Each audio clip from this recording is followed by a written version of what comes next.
Osama bin Laden, how a billionaire's son became America's greatest enemy. On the morning of September 11, 2001, the world changed forever. 19 hijackers turned 4 passenger planes into weapons of terror, killing nearly 3,000 people and plunging the United States into its longest war. Behind this unimaginable act of destruction stood one man, Osama bin Laden. But how did a wealthy Saudi-born son of privilege transform into the most wanted terrorist in history? To understand that, we must go back to his beginnings and trace the path that led to the deadliest terrorist attack on American soil. This is the story of Osama bin Laden, how a billionaire's son became America's greatest enemy, privilege and early influences. Osama bin Mohammed bin Awad bin Laden was born in 1957 in Riyadh, Saudi Arabia, the 17th son of Mohammed bin Laden, a Yemeni immigrant who became a billionaire construction magnate. His father's company, the Saudi bin Laden Group, built much of the kingdom's infrastructure. From the outside, Osama's life seemed destined for wealth and influence.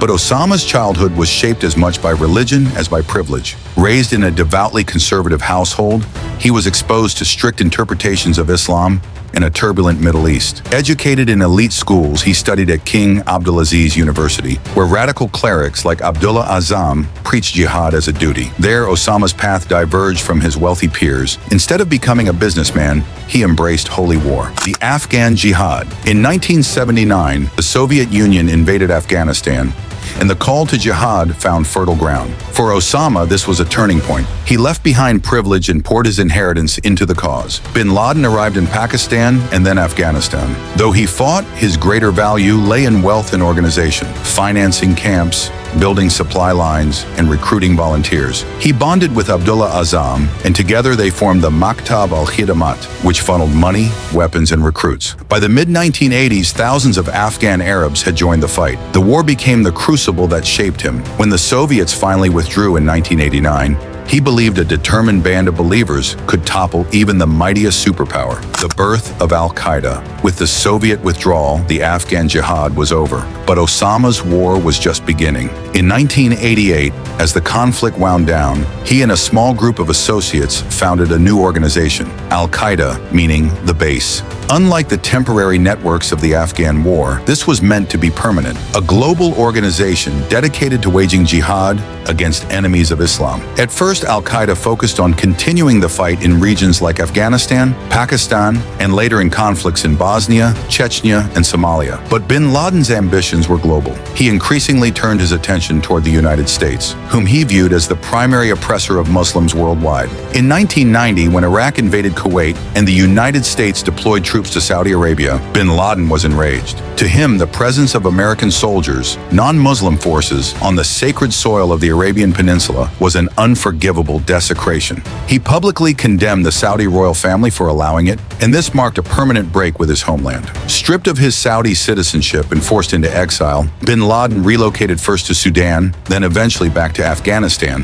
where the Taliban offered him sanctuary. From there, he expanded Al-Qaeda into a global terror network, recruiting followers, raising funds, and planning attacks. Escalation of violence. By the mid-1990s, Al-Qaeda was no longer just an idea. It was a functioning terror network with cells across the Middle East, Africa, and beyond. Bin Laden issued fatwas calling for jihad against the United States, declaring that it was the duty of every Muslim to kill American civilians and soldiers wherever they could be found. His words soon translated into action. In 1998, Al-Qaeda operatives bombed U.S. embassies in Kenya and Tanzania, killing over 200 people and injuring thousands. The attacks shocked the world and put bin Laden firmly on the FBI's most wanted list. The United States responded with cruise missile strikes against suspected Al-Qaeda camps in Afghanistan and Sudan, but bin Laden survived. 2 years later, in 2000, Al-Qaeda struck again, this time targeting the USS Cole, a Navy destroyer refueling in Yemen. A small boat packed with explosives rammed the ship, killing 17 American sailors. Once again,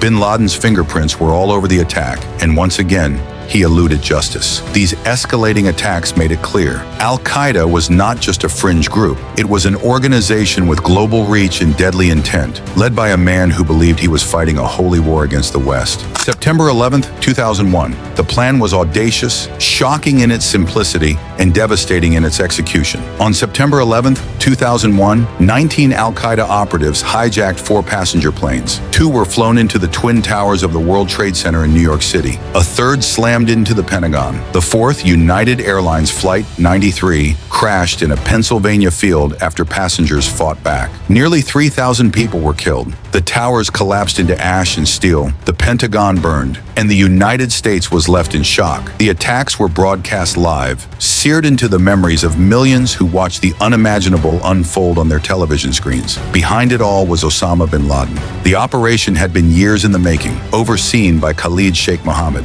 but approved and supported by bin Laden himself. For him, it was the ultimate strike, proof that the world's only superpower could be brought to its knees by a small group of determined men. In a videotape released later, bin Laden gloated over the success of the attacks, smiling as he spoke of the falling towers. For many, this was the moment he transformed from a shadowy extremist into the face of global terrorism. The global manhunt. The United States responded swiftly. Within weeks, U.S. and allied forces invaded Afghanistan, toppling the Taliban regime that had sheltered bin Laden.